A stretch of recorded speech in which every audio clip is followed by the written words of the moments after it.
আসুন স্যার, আসুন sir. Sir, আপনার আসতে কোনো অসুবিধা হয়নি তো?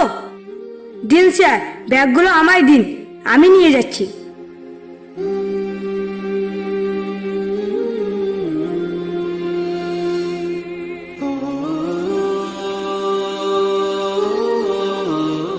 এই সোহন, আজকে আমার কোম্পানিতে মিটিং আছে, সবাইকে বলে দিবি যেন সবাই চলে আসে। ঠিক আছে স্যার। আমার কাছে এখন সব কিছু আছে, শুধু আমায় মানুষ চেনার পালা। প্রথম আমার বন্ধুকে দিয়ে শুরু করি।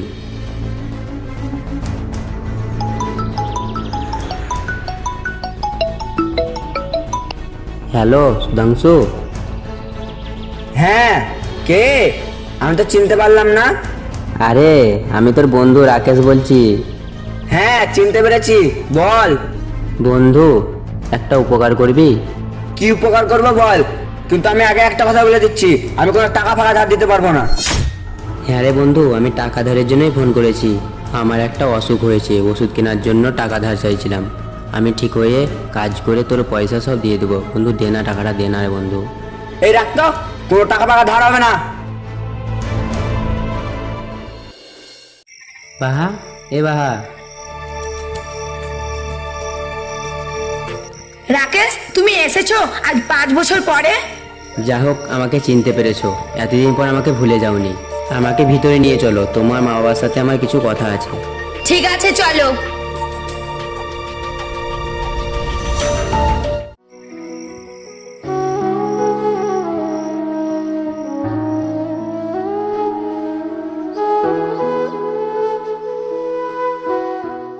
আঙ্কেল নমস্কার, কাকিমা নমস্কার। ঠিক আছে ঠিক আছে, কি ব্যাপার আজ হঠাৎ আমার বাড়িতে 5 বছর পর? হ্যাঁ দরকার আছে, তাই আপনার বাড়ি আজ 5 বছর পর এসেছি। আপনার মেয়েকে আমি ভালোবাসি, আপনার মেয়েও আমাকে ভালোবাসে, তাই বলছি আপনার মেয়ের সাথে আমার বিয়েটা দিয়ে দেন। কি তোর এত বড় আস্পর্ধা? তুই আমার মেয়েকে বিয়ে করবি বলছিস? তোর কি যোগ্যতা আছে রে? তুই এটা কি বলিস রে? তোর কথা তোমার হাসি পাচ্ছে। দাঁড়া দাঁড়া, জিজ্ঞেস করে নেই। কি রে বাহা, তুই কি নাকে ভালোবাসিস? তুই কি নাকে বিয়ে করবি? বাবা, আমি তোমার কথা কোনোদিন অমান্য করিনি, এই কথাটাও করব না। তুমি যেটা ভালো বুঝবে সেটাই করবে। হ্যাঁ, আমি ছোটবেলাতে অবশ্যই তাকে ভালো বন্ধু ভাবতাম, কিন্তু ও যে সেটাকে ভালোবাসা হিসাবে নেবে সেটা আমি কোনোদিনই বুঝতে পারিনি। কিন্তু ওটা ওর ভুল, আমার না। আমি ওকে কোনোদিনই ভালোবাসিনি। তাছাড়া ও আমাকে কি দিতে পারবে? ওর তো 100 টাকা ইনকাম করার ক্ষমতা নেই, ও আবার আমাকে ভালোবাসতে এসেছে। উফ, ওর গা থেকে পুরো গন্ধ বেরোচ্ছে। বাবা, ওকে কিছু টাকা দিয়ে বিদায় করে দাও। যা বলার বলে দিয়েছে। এই কি নাম বিয়ে করবে আমার মেয়েকে? তোর কি যোগ্যতা আছে রে? তুই আমার মেয়ের পায়ের যোগ্য নাস, বুঝলি? দেখলি তো, বিশ্বাস হয়ে গেল। তো এই নে কিছু টাকা, বেরিয়ে যা। আমার আজকে আবার অফিসে বস আসবে মিটিং এ, প্রথম 5 বছর পর। ঠিক আছে, আমি চলে যাচ্ছি। আরে টাকাটা তো নিয়ে যা, সারাদিন কিছু খাসনি, কিছু কিনে খেয়ে নিবি। সোহন, তোকে আমি একটা কথা বলছি, কথাটা শুনবি কিন্তু। কি কথা স্যার? বলুন, আপনার আমি সব কথা শুনবো। আমার জীবন থাকবে যতদিন, ততদিন সব কথা আপনার অক্ষরে অক্ষরে শুনবো। আপনার মতো স্যার পাওয়া মানে ভাগ্যের ব্যাপার।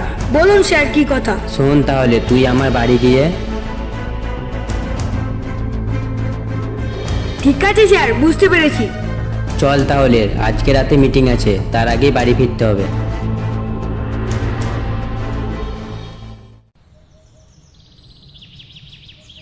কাকিমা, কাকিমা, কাকা কোথায়? কে বাবা তুমি? তোমাকে তো চিনতে পারলাম না। কি হয়েছে? কে তুমি? আপনার ছেলের নাম তো রাকেশ। হ্যাঁ, আমার ছেলের নাম রাকেশ। আপনার ছেলে অ্যাক্সিডেন্ট হয়েছে, আপনার ছেলে হসপিটালে। আপনার ছেলেকে এক্ষুনি অপারেশন করতে হবে। আপনারা যত তাড়াতাড়ি পারবেন টাকা নিয়ে চলে আসুন। না, আমাদের কোনো ছেলে পেলে নেই। হ্যাঁ, আগে একটা ছেলে ছিল, কিন্তু ওকে ত্যায্যপুত্র করে দিয়েছি। এখন আমাদের কাছে কোনো ছেলে পেলে নেই। আমার পরিবারে আমি আর আমার বউ, আমাদের কাছে কোনো টাকা পয়সা নেই। তুমি এখন আসতে পারো। যে ছেলে আমাদের কোনোদিন কোনো কাজে আসেনি, সেই ছেলের বেঁচে থেকে কোনো লাভ নেই, ও মরে যাওয়াই উচিত। কাকা কাকিমা, ভেবে কথাটা বলুন। দেখেন, আপনারা জন্ম দিয়েছেন, এই পৃথিবী আলো দেখিয়েছেন। আপনারা কি রকম মা বাবা, তাও আপনাদের বাচ্চার কথা মনে হচ্ছে না? ছেলেকে মরতে বলছেন? এই যুগে যার টাকা আছে স্যার, কোনো কিছুর অভাব নেই। যে এই ছেলে টাকা ইনকাম করতে পারে না, এই পৃথিবীতে তার কেউ নেই। যদি সে টাকা ইনকাম করতে পারতো, তার পাশে অনেকজন পেত। এরকম ছেলেকে জন্ম দিয়ে তো পাপ করেছি।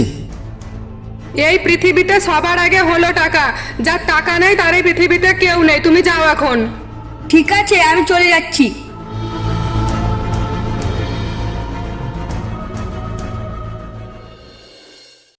আজকে এই গুরুত্বপূর্ণ মিটিংয়ের জন্য আপনাদেরকে অসংখ্য ধন্যবাদ।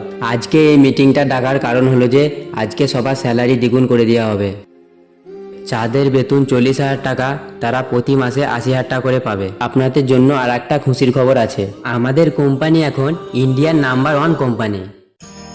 স্যার একবার চেয়ারটা ঘোরান, আপনার মুখটা দেখি। হ্যাঁ, আপনার মুখ দেখা মানে ভগবানের মুখ দেখা। প্লিজ স্যার প্লিজ, আপনি একবার চেয়ারটা ঘোরান, আপনার মুখটা দেখিয়ে। আমি আমার মুখ দেখাবো, কিন্তু আমার মুখ দেখে চমকে যাবেন না তো? না না স্যার, চমকাবো কেন?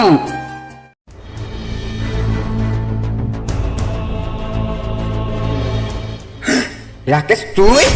রাকেশ নয়, স্যার বল। রাকেশ তুমি? জামাই ভালো আছে তো? কে রাকেশ? কে আপনার জামাই? স্যার বলুন।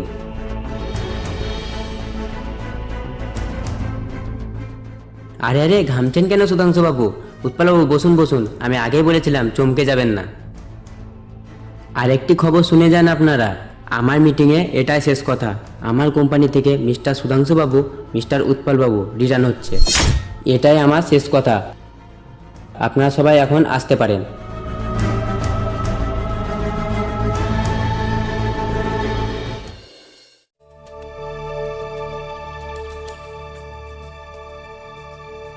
আরে তুমি এ কি বলছো?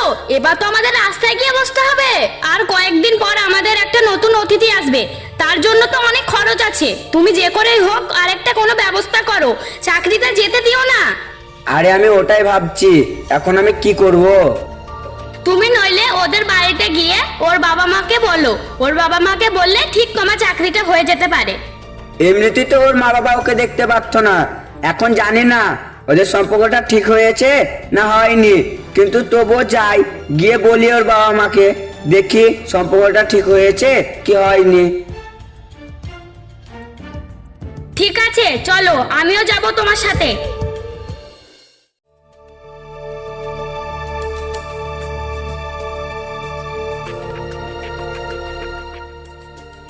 বাবা তুমি কিছু করো, নইলে তো আমরা না খেয়ে মরবো। তুমি যা অপমান করেছো, মাও অনেক অপমান করেছে, মনে হয় না ক্ষমা করে দেবে। আরে আমি কি জানতাম ও অফিসে স্যার হবে? যখন ভুল করে ফেলেছি তখন তো ভুলের প্রায়শ্চিত্ত করতেই হবে। তুই তো ওকে যাতা বলে অপমান করলি, এক গাদা কথাও শুনিয়ে দিলি, নইলে তোর কথাটা শুনতো তাও। আমার মাথায় একটা বুদ্ধি এসছে, যে করে হোক সেটা করতেই হবে। এই চান্সটা চলে যেতে দিলে হবে না, তার জন্য আমাদের যেটা করার সেটা করতেই হবে। কি করবি তুই? শোনো চলো, আমরা তার মা বাবার কাছে গিয়ে এই কথাগুলো সব বলি। পারলে ওর মা বাবার কথা শুনে আমাদেরকে ক্ষমা করলেও করতে পারে। ঠিক বলেছো, চলো তাই চলো। তোমরা একই বলছো গো? হ্যাঁ, আমরা যেটা বলছি সেটাই ঠিক। আমরাও ওকে অনেক।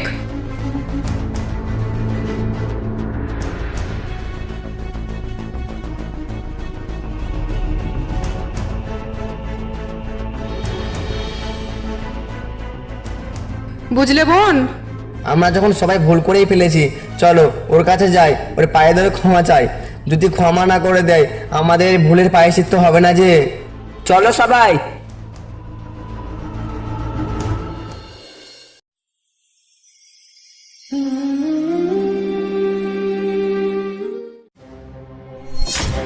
বাবা তুই আমাদের ক্ষমা করে দে, তুই বাড়ি ফিরে চল। তোকে ছাড়া এই বাড়ি পুরো ফাঁকা ফাঁকা লাগছে। বাবা তোকে ছাড়া আমরা ভালো নাই রে। হ্যাঁ বাবা, চল বাড়ি ফিরে চল। চল বাবা বাড়ি ফিরে চল। আমরা যদি কিছু ভুল করে থাকি তো আমাদের ক্ষমা করে দিস বাবা। তুই বাড়ি ফিরে চল বাবা, তুই বাড়ি ফিরে চল। আমি অনেক ভুল করেছি, তোকে অনেক অপমান করেছি, আমাকে ক্ষমা করে দে, নইলে আমার বউ বাচ্চা দুদিন পরে না খেতে পেয়ে মারা যাবে। প্লিজ প্লিজ আমাকে চাকরিটা ফিরিয়ে দে আবার চাকরিটা। দাদা ও তো নইলে ভুল করেছে, কিন্তু আমার মুখের দিকে চেয়ে চাকরিটা কেড়ে নিও না, চাকরিটা ফিরিয়ে দাও। আমি ওর বদল ক্ষমা চেয়ে নিচ্ছি, নইলে আমার এই বাচ্চাটা মরে যাবে যে। ক্ষমা করে দাও প্লিজ প্লিজ। রাকেশ তুমি আমাকে ক্ষমা করে দাও রাকেশ, আমি তোমায় ভুল বুঝে অনেক অপমান করেছি। প্লিজ তুমি আমার বাবার চাকরিটা কেড়ে নিও না। তাছাড়া তুমি তো আমাকে অনেক ভালোবাসো, আমিও তোমাকে অনেক ভালোবাসি। আমার বাবা বলছিল কালকে তোমার আমার বিয়েটা দিয়ে দেবে। বাবা আমায় ক্ষমা করে দাও, মানুষ মাত্রই ভুল হয়, একবার মতো আমায় ক্ষমা করে দাও। রাকেশ বাবা, তুমি আমার কথাটা শোনো, তুমি প্লিজ আমাদের সবাইকে ক্ষমা করে দাও। যখন আমরা ভুল করেই ফেলেছি তখন আর আমাদের কিছু করার নেই। আমরা যেই ভুল করেছি যদি আমরা মরেও যাই তাও আমাদের এই ভুলের প্রায়শ্চিত্ত হবে না।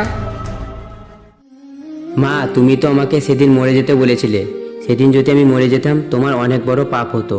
তাই বলছি, মানুষকে না বোঝে মানুষের মনে আঘাত দেবে না। তখন কি আমার কাজ করা বয়স ছিল? বলো, ছিল না। তাই বলছি, এই পৃথিবীতে যার টাকা আছে তার প্রিয় মানুষ আছে, বন্ধু বান্ধব, মা বাবা সব সাথে আছে। যার টাকা নেই তার পাশে কেউ নেই। যখন আমি ঘর থেকে চলে গেছিলাম, কেউ একটা ফোন করে খোঁজ নিয়েছিলে? না খোঁজ নিয়েছিল আমার প্রিয় মানুষ, না খোঁজ নিয়েছিল আমার বাবা মা, না খোঁজ নিয়েছিল আমার বন্ধু বান্ধব। তখন আমি ফোনটা হাতে নিয়ে বসে থাকতাম কেউ ফোন করবে বলে। তখন কেউ ফোন করতো না। কেন জানো? তখন আমার কাছে টাকা ছিল না। এখন আমার কাছে কোটি কোটি টাকা, এখন লোকেরও অভাব নেই। আমি যখন এই ছেলেটাকে তোমাদের কাছে পাঠিয়েছিলাম এটা বলার জন্য আমি হসপিটালে ভর্তি হয়ে আছি, তখন তোমরা কি বলেছিলে আমি সব শুনেছি। আমি ওখানেই লুকিয়েছিলাম।